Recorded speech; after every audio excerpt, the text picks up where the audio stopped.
Hello friends! In this video we're gonna talk about beginner tips for vegans. So let's get it. Valalalala. So I have been a vegan for almost 8 years. That's pretty crazy actually. In my years of being a vegan, I've had to learn things along the way to make veganism and life as a vegan easier.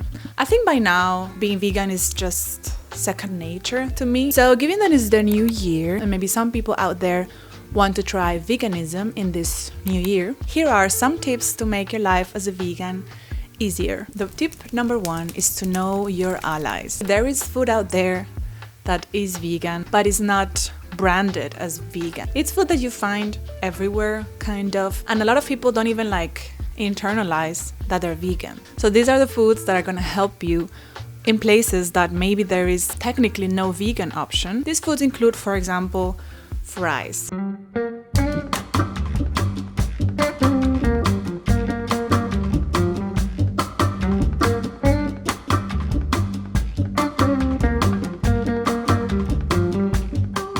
Other common allies include... Anyways, there are many things that you can find around and you have to know what you like and which one of those things you can find everywhere, and hold on tight and love them because they are your biggest friends. Tip number 2 is to look up menus beforehand. I think people might do this already in general as like a going out prep, even if you're not vegan.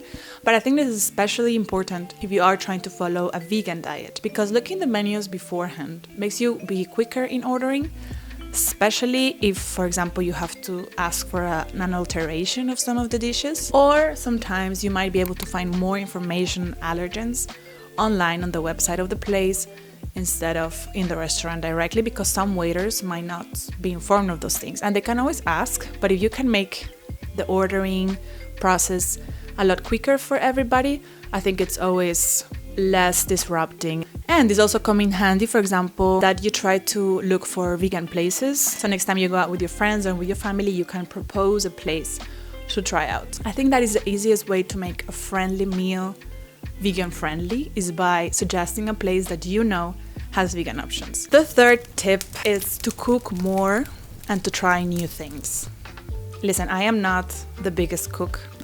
I don't exactly enjoy the experience that much, and yet I feel like especially at the beginning it's very important to cook more at home so that you can experiment different things and to be more open in terms of what ingredients will be good for your diet now that it's vegan. So for example, before I became a vegan, I didn't have tofu that often, but I realize now that tofu is delicious and you can prepare it in many different ways. And also, I think it's important to try out new things, because things that you didn't like before, you might actually start to like once you become a vegan or once you start eating more vegan food. Before I was vegan, I didn't really like avocados that much, but once I became a vegan, somehow something in my plate changed and I love them. I love them.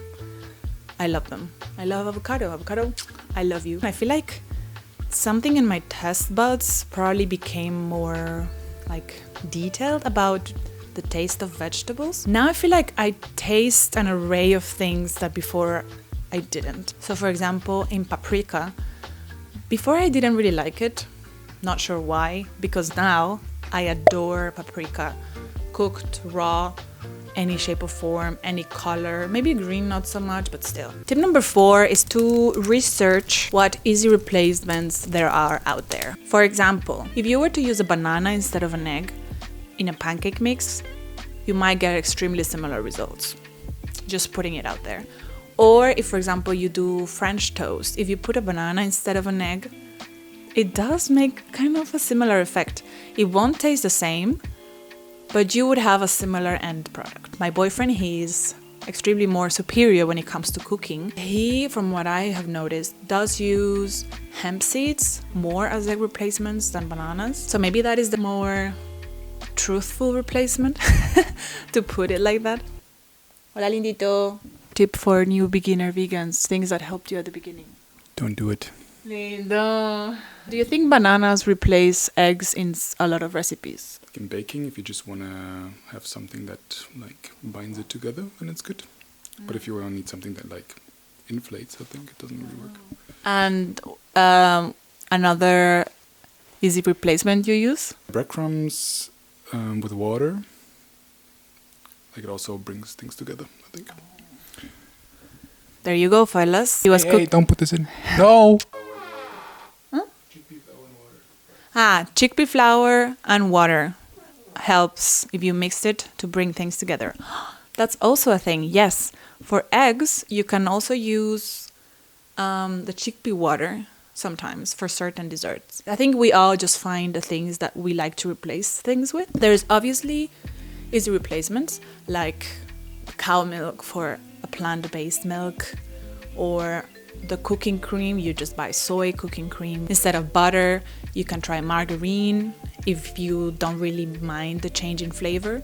But if you do, there might be in your area really good butter replacements. A classic in the vegan community is to replace grated cheese that you put on food, like in pastas. You can replace that with nutritional yeast, which is often available everywhere. It's just that if you're like me and you don't know about cooking so much, you might have never noticed nutritional yeast. So it's really good if you can do your research about what you can find in your area. And the final tip, this one I wanted to keep for last because I think it's not for everybody, and I only advise this to you if you don't have any pre-existing history of eating disorders or body image issues. And that has to do with how much you have to eat. You would have to probably eat more in terms of quantity and variety than you were used to before. You might have to increase the portions or the frequency of your meals, just because with vegan food you would get hungry a bit easier because it's digested quickly,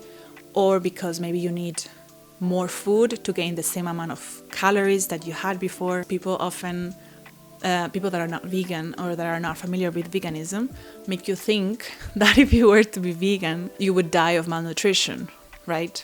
So that was me 8 years ago when I started to look into becoming vegan. So what I did, and I do recommend this for people that, as I said, don't have these pre-existing conditions, and I am very serious about it.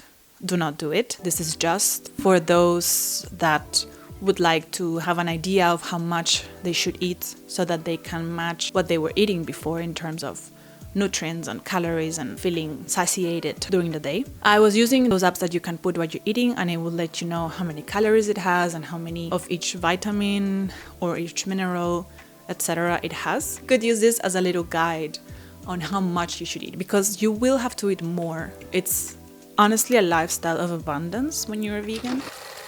This was it for the advice for new vegans.